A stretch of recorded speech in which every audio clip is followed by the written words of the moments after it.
Welcome back to another video. It is actually 10:17 right now. We had no customers yesterday or today. The good thing about being busy and doing your marketing correctly and knowing that you're gonna have a consistent flow of customers coming in is that you plan around your off days. You don't just book customers when you can. That's like a key difference when you actually start growing, is that you can actually schedule your customers around your off days, not the other way around. Anyways, on Instagram, I asked a question, or I just said if you guys have any questions about a home-based shop versus mobile detailing, let me know your questions. So throughout this video, I'll be answering some questions on the difference, pros and cons of a home-based versus mobile detailing. Today, I haven't been doing much. I just responded to emails, did some boring business stuff, some accounting stuff, some contract stuff. Boring could be. So nothing to show you there. And then I'm gonna go and just set up a bench, work on bench and shoulders, and then prep the van for tomorrow, or I just have to prep it again. And yeah, so just come along, I'll answer the questions, and you'll learn a little thing here and there about home-based versus mobile detailing. Alright, so first let's start off with like just my personal opinion. And remember, this is my opinion, these are my thoughts, this is through my experience, this isn't fact, this isn't like the concrete evidence or concrete advice that I'll give you. This is my personal opinion on the matter of shop-based versus mobile detailing. But I will always advise someone, if you're just starting, to go mobile and not shop-based. Why? The biggest, well, two big reasons. One is your service area gets bigger if you go mobile, meaning you can drive out to the customer location, but it's harder to get the customer that's like 30 miles away from you to go drop off their vehicle at your location, because then they have to get a ride back to their location, then they got to get a ride back to your location to pick up your vehicle. Now, if you want to go drop them off, pick them up, sure, but you just did the mobile trip right there.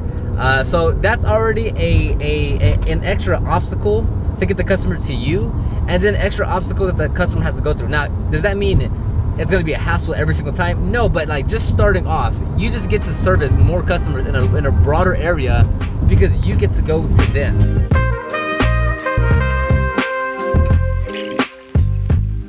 So second point for me is that you get way too comfortable working out of your garage. Meaning, if you never go mobile, so put it like this: when you go mobile, you feel like you're actually in business. You feel like you're at someone's location because you're at someone's location, and you don't want to be there all day because you're at someone's location. So you have a higher urgency. You have like a more alert level of whatever, that like, hey, I'm actually working on a customer's vehicle, I'm at a customer's location, I have to act differently, I'm not at my house, like, you know, I'm around their environment. Whereas if you work at your shop, in your garage, you're very, very comfortable. It's your area. They come to you. You don't like, you're not, it's easy to get lost in the thoughts of like wanting to detail more because you're in your garage. If you're gonna keep it for a day and it's only there for a wash and wax or a one step, but you have it all day until the next day, you'll be in the garage the entire time, taking your sweet time, going a little bit more than extra because you have all the time.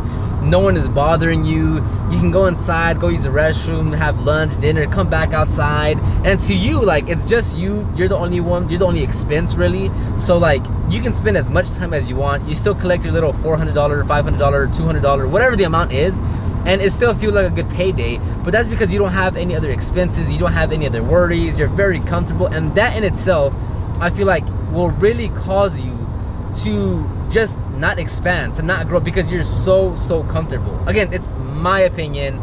That's what I believe. That's from my experience, because I've gone through it as well. Is that every time I'm working out of the garage, I'm like, wow, like I move slower, I'm more comfortable, like I'm not much in a hurry. It's a completely different ball game than being mobile. All right, and now let's move into some questions. Again, follow me on Instagram because that's where I ask a lot of polls, questions, Q&As and all that. So follow me on Instagram. And by the way, check the description box down below for the guide on how to start your detailing business if you're interested in that. So question here says, how to convince that a home is better than mobile to increase profit margins. So this one, it's actually, you're kind of looking at the question the wrong way. How to convince that at home is better than mobile to increase profit margins. Because realistically, it's you're gonna have more profit because you have less expenses. But then the problem becomes is that because you get into this mindset of like, if I stay in my garage, if I stay at home, I don't have to pay for a shop, or I don't have to get a van, or I don't have to upgrade my truck, or I don't have to buy things for this, and I can keep everything here, and I don't have to spend any more money here. So it's not so much of like profit margin, is like you don't want to spend money on anything and you want to keep the most. Now, obviously you want to keep the profit margins as big as you can. But now remember, the second part, not second part, but you have to remember that if you have no expenses in your business, you're only gonna get taxed more on your profit. Okay, so it sounds a little weird at first, but it's once you get, it's not a big deal. So like, let's say I did, when I went into community college, I was literally in the most remedial of remedial math before college level. Like I had to take like 2-3 classes before even getting to college level math. So I'm stupid at math. But let's say you make in 1 year, right? Your first year, you make $10,000 in revenue, right? For the whole year, you make $10,000 in revenue, right? And because you stay at home, or regardless, but let's say for this example, you stay at home, so you're keeping expenses super, super low, right? You're not using a van, you're not paying for gas, you're not, you know, whatever, right? So let's say, right, you're just, I don't know what you did, but you're able to keep your expenses under $1,000. So let's say you spent $1,000 for the whole year, okay? So now you have $9,000 in profit, right? Because you have revenue minus expenses equals profit, right? And in your head, you're like, I'm trying to keep my expenses as low as I possibly can because I want to keep all the money, right? So you make, your profit is $9,000, right? On taxes, if you're in America, Canada is probably somewhat similar. Anywhere else in the world, I have no idea. You're gonna pay 30% off of $9,000, off of your profit. Off of your profit, you pay 30%, okay? So now you're gonna multiply 9,000 times 0.30, right? Because percentage. And that's $2,700 you're gonna have to pay in taxes. So so take home money, like the actual money that you keep, is only $6,300 out of 10,000, right? You made 10,000 in revenue, 1,000 was in expenses. 30% off of your profit is $2,700. So you're actually only keeping $6,300. Now, again, circling all around, is that when you have the mentality of like, you just want to keep, you don't want to spend, you want to just keep all to yourself, you don't want to grow, you don't want to, it turns into a bad cycle of like, no, I don't want to spend money on that. I mean, I could grow it, but no, because then I have to spend more money. No, I don't want to get a shop because now I have to pay $1,000 a month and I can just pocket that. No, I don't want to go mobile because I'll need to maybe get I'll need to get a trailer to haul, and I don't want to spend the $1,000 on that because I want to keep that money. And then you just get into that mindset of like, no, I don't want to spend on that. No, I don't want to spend on that. No, I'd rather just keep it myself. And then what happens is that you spend the money on the tools, on the products, and you like have a bigger arsenal, but like, you're stuck in this mentality of like, I don't want to spend any money unless it's tools and products because I want to keep it all to myself. So would I say that your profit margins are better at home versus mobile? No, not at all. Would I say there's, again, it goes back to my second point that I made earlier in the video, is that you get very, very comfortable working at home, which is why I don't recommend you work out of a home. I would prefer, if possible, you go be mobile. Even if you have a bigger shop, even if you have like a 3-bay garage, I would recommend you go mobile, at least for a little while, so you get that experience of like, oh wow, like I'm out here, like there's actually a time crunch. Because when you're working from home, out of your garage, you don't feel that time crunch. You don't feel like, oh man, like I have to get it out in 4 hours. You do not feel that urgency as much as you do when you're mobile and you're at someone's location and it's about to rain, or it's really hot, or the customer has to leave, or you have a second vehicle to do. That changes completely when you're working from your home to when you're working at someone else's location. Alright, so that was a big rant. Next question is, what types of risks are there with clients leaving their car with you at home? And this is from the same person. And do you need different insurance for a home-based business? So risks, I mean, one, like, if you're gonna park it inside, I mean, because I've had customers leave like a very handful of times, like less than 10 times over the last like 8 years, I've had a customer actually leave their vehicle here.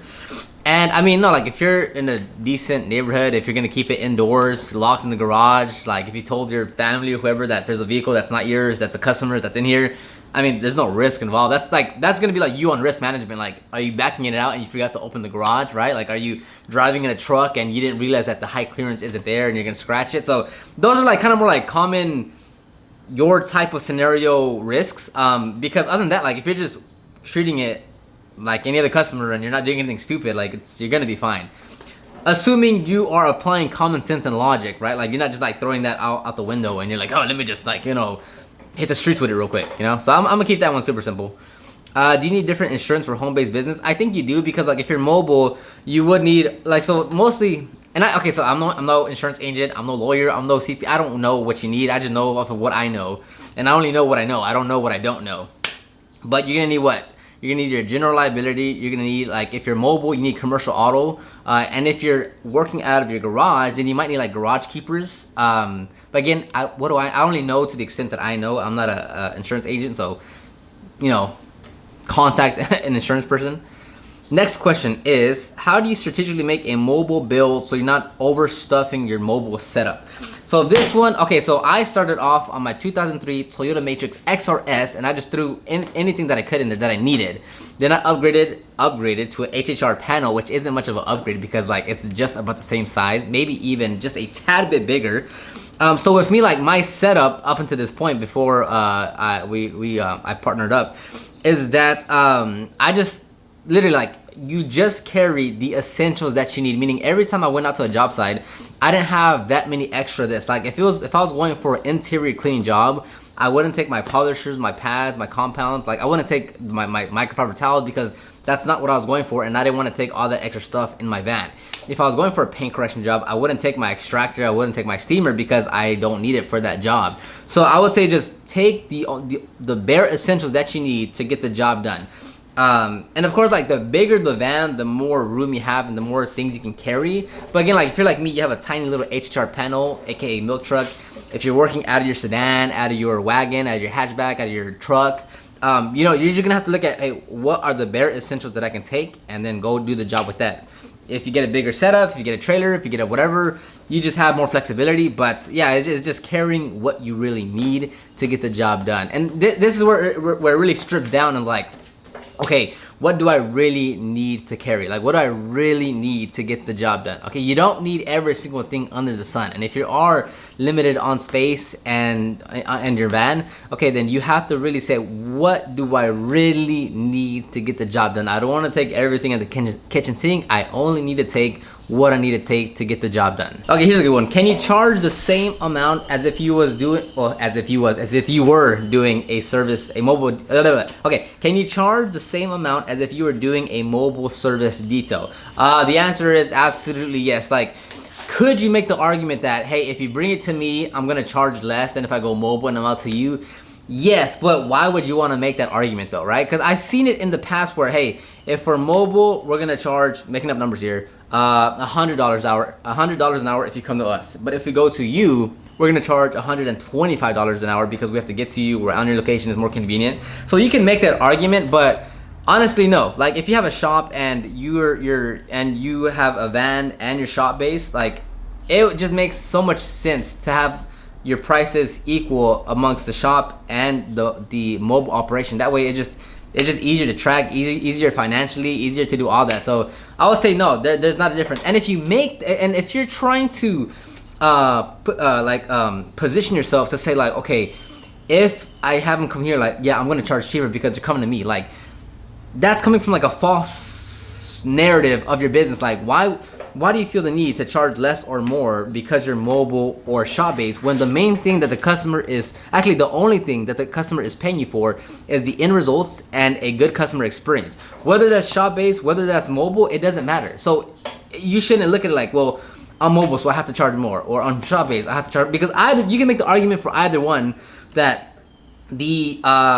it's less hassle to be mobile, right? It's more of a convenience to the customer. But you could also make the argument that because you're bringing them to the shop, you get to deliver way better quality of results because you're in a controlled environment, and for that reason, you get to charge more. So I wouldn't look at it that way. It's just, hey, what results are you delivering? Does the customer, absolutely happy with them? If so, you're charging whatever you need to charge to get those results. Okay, this one just says HOA regulation, which is, HOA is, here in America, it's a homeowners association. So basically, there's like this committee group of people that like oversee the rules and guidelines for your neighborhood. So yeah, that's one thing you actually want to check, because like I know like a lot of home gyms, like during this pandemic, is that a lot of HOAs did not allow don't allow vehicles to be parked outside in the driveway. And if you have a home garage, you can't fit your cars in here, then you'll get a violation or like whatever. I don't know. We don't have that. So it is possible. There's other HOAs that are like you can't work on anything on the weekends. You can't wash your car after this time. Like some HOAs are stupid. So I would definitely if you're working out of your home, yeah, definitely check with your HOA and see what their rules or guidelines are of like washing a car, working in the driveway. Because there's some HOAs where they don't let you park work vehicles at your home. Like you cannot park a work vehicle at your location. Like it cannot be there. It can only be like regular size non-work vehicles. HOAs can be stupid sometimes. All right, so check this out. I just finished assembling this bench. I got it on Facebook Marketplace, but completely brand new. Like it was still in the box, brand new. This is from Rep Fitness, but the cool thing, this is a competition bench. I think it can take up to 700 pounds. And the cool thing is it has wheels, so I can just try and like move it around like this. So another upgrade to the home gym. Okay, so let's finish off with a few more questions here. Is it more difficult going mobile than at home?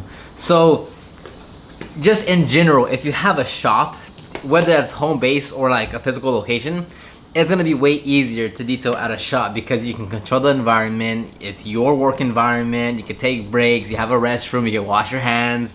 Like that makes life so much easier. Even if you don't have an AC unit, like an AC system, but you can still close the bay doors. You can still put like a big fan on you. You can still just like take a break. That plays a big role into the comfortability and just making it so much easier and better for you to detail. When you're mobile, you just don't get those type of things. Like it's dependent especially on where you live. Like here in Texas, 95 to 102 to 3 degree weather is not unusual. On top of that, add the nasty humidity. It is a very unpleasant situation to be mobile. So yeah, just like work-wise, yeah, like it's easier to detail in a shop versus mobile. That being said, though, your biggest problem when you start is like whether you're mobile or home based, you're still gonna have trouble getting customers. Like that's the biggest problem for everyone. No matter what situation, no matter how long you've been in business, like you want more customers, you want more traffic, leads, and sales. And yeah, it's if you're not focusing on the right things, meaning you're not marketing and advertising your business, then either option you go is going to be difficult to get customers because you don't know how to get eyeballs on your business. So in terms of working, shop is better. In terms of getting customers, it's gonna be hard for both cases because that's just business at that point. Just get more eyeballs on your business. Okay, next question is: do you use the same products and tools between being mobile and being shop? Yeah, you're gonna use the exact same things. I mean, the setup is gonna be different. Meaning, like if you do have a van or a truck or whatever, like you gotta put everything into your van or your vehicle. You gotta go to the customer's location. You get there. You gotta break it down and start working, pack up, and then come back. Whereas at the shop, you have everything set up where you want it to be, how you want it to be. But other than that, like nothing changes. Like absolutely nothing changes. What will change though is like based on the vehicle that you have. Like at your shop, you might have your compressor, you might have your multiple polishers, you might have your extractor, your wet vac, your all that, and then you're working in a little sedan or something and you can't take everything. Well, yeah, you're gonna backtrack on what you're taking because you can't fit everything into your vehicle. So in that regard, it will change. But like just apples for apples, do you clean the same way with the same tools and products if you're home based than if you're mobile? Basically yes. I mean, like if you're like doing coatings and you have your heat lamp, like you're not gonna take that to the customer's location. Or like if you have a huge compressor at your home garage, you're not gonna take it to, you might take like a little pancake one. But overall, yes, you use the same stuff. Okay, so this was a good one. When doing home-based service, are you concerned about who you give your address to? So this is gonna be the biggest obstacle, not the biggest, but it's like a security concern. Is like, who do you want to be giving your address out there to anyone to go to your home location and know exactly where you are? So that's just one of those things. Like, it's just one of those things. Like if you want a customer, and like the customer wants to know how far you are, you're gonna give them your zip code or like the nearest intersection. But once you book them in, like you're gonna give them the address, and if they don't follow through and like they reschedule or cancel, like is that gonna make you like a little bit not sketch, but like is that gonna be in the back of your head now, like, oh, someone knows my address? Which like in the grand scheme of things, it's probably not a big deal, like assuming you know who you're dealing with. But when you're just starting off though, and you don't know the type of customers that you're getting, the type of people that you're getting, that could be a little bit off-putting. So I've never really had that problem because I've always been mobile. The people that I had have brought their vehicles, like it's already been like either repeat customers or referrals. So like I was already kind of acquainted, or at least to some degree was comfortable giving them my address. And again, and I can completely understand if you have a family, if you have whatever, if you have, you know, whatever the case may be, like it's understandable why you just feel a bit off to give your address to people. So that's just a debate you have to give with yourself and maybe with whoever's in your household, saying, hey, like, do we feel comfortable giving? I would say in the grand scheme of things, it shouldn't be a bad idea, assuming you know what you're doing and who you're giving your address to, right? Like you just don't have it plastered all across social media or your website, like, hey, this is my home address, like come stop by when you can. You know, like you're gonna give the address when it's an actual customer. But yes, that's something you will have to debate with yourself and whether that's gonna be a good option or not. Okay, I think this is gonna be the last question because I don't know how long this video has been going and I still gotta prep up the van. Profit difference, which one has more okay, those are two questions. Which one, I'll answer this one. Which one has more liabilities and growth? Okay, so liabilities, it's not that one has more than the other, right? When it comes, like, this is why everyone's like, oh, like you need insurance when you get started. Oh, once you have insurance, like I'm safe, or like, yeah, I'm a LLC and I'm insured. It's like, okay, before the LLC, before the insurance, before any of that, what your primary concern is, how do I mitigate risk? How do I manage risk? How do I minimize any type of risk or liability that's gonna happen on the job site at any point in time? It's not about saying like, oh yeah, I'm doing whatever, let me get insurance. Oh yeah, let me just continue doing whatever. No, it's like, how do you, as a business, as a responsible business owner that needs to be focused on safety and minimizing risk and liability, what do you do in your procedures, in your operations to make sure that you mitigate anything happening? Like you never want to use insurance, okay? Like insurance is good when you need to, but you never want to use insurance. You never want to have to resort to insurance. So it's like should you be leaving cables all around the ground when you're at someone's location, even at your home garage? Should you leave cables lying on the ground everywhere? Should you leave polishers on the ground? Should you leave some harsh chemicals out in the open for anyone to grab? Like no, like these are just stupid things that you shouldn't allow. And so many of you just like dismiss, like don't even dismiss, it doesn't even cross your mind, and you're like, oh, I got insurance, so you know, whatever. It's like, no. So with that question, like which one has more liability, anyone has liability if you're not being cognizant, reasonable, cautious, proactive, and making sure that you are minimizing the thing. So like, you don't think anything can happen when you're at your home location, right? You don't think you could accidentally drop something, move a light, hit a car, reverse back the wrong way, drop something on the vehicle. Like the same thing happens. Is there more than the other? I would probably say that there's just a higher chance being mobile, just because like you're not in control, you're not controlling the elements around you, right? Like you go into someone's apartment, someone's office, someone's home, and you're in their environment. But that being said, like me being mobile for the past 8 years and so many other detailers being mobile, I've never had a problem. Like I've never had a problem because I'm cognizant of like what's happening. Like I'm not just being there, being ignorant to the fact that I'm not just doing whatever I want, leaving things around, being careless. Like everything has its place and everything has a step that we do in order to make sure like we're all good and safe and the customers aren't gonna trip over anything. And you know, it's just like being common and logic, you know. So I would say if I just have to give you a black and white answer, I would say mobile is a bit more liabilities just because you're in their environment, meaning like the world environment, you're at the customer's environment, versus when you're at home, like this is your garage, dude. Like you're setting it, you know your garage. But you know, if you're not mitigating risk and you're just not being careful and you're careless, yeah, I mean either way you're gonna have liabilities. So prepped up the van for tomorrow, well for the rest of the week, but tomorrow we have an engine cleaning. Second location, it's a full interior cleaning and just a basic wash. And then third vehicle is a maintenance. It's a ceramic coated maintenance wash and interior cleaning. So relatively simple day tomorrow. I'm gonna end it right here. Let me know if you have any comments, questions, concerns in the comment section. Download the ultimate guide to start your detailing business down below as well. Follow me on Instagram. Like I engage a lot more in Instagram. I'm gonna just show a few more clips of me working out. I think I'm gonna do bench, squat, and shoulders. That's what sucks about it's what sucks. It's because like I want to get stronger, right, into powerlifting, but that since I work every day, like coming back here after 6, 7, 8 hours of working, already hot, already like the soul, like the sun's sucking the soul out of you, and then trying to get like an intense workout is like super difficult. So like ideally I wouldn't want to train today. I'd want to train tomorrow because I just did deadlifts yesterday, but because tomorrow is probably going to be like not a long day, but enough to where I'm going to be tired and I'm not going to want to come work out. I'm going to work out today, which I didn't want to, but I should because it's my off day. and I'll just rest tomorrow and maybe hopefully come back Saturday. If not, then jump to Sunday. But it's like, it's so inconsistent. It's so like all over the place. I'm not able to do everything that I want because just work. I'm just too tired to come. And you know, you can say like, oh, why don't you just go work out in the morning? Man, you want an intense workout in the morning and then go work 6 to 8 hours in the sun? That's also not a winning formula. So I don't know. If you want to stick around, just watch a few more. Like I'll put a few sessions, but other than that, I'll see you on the next one.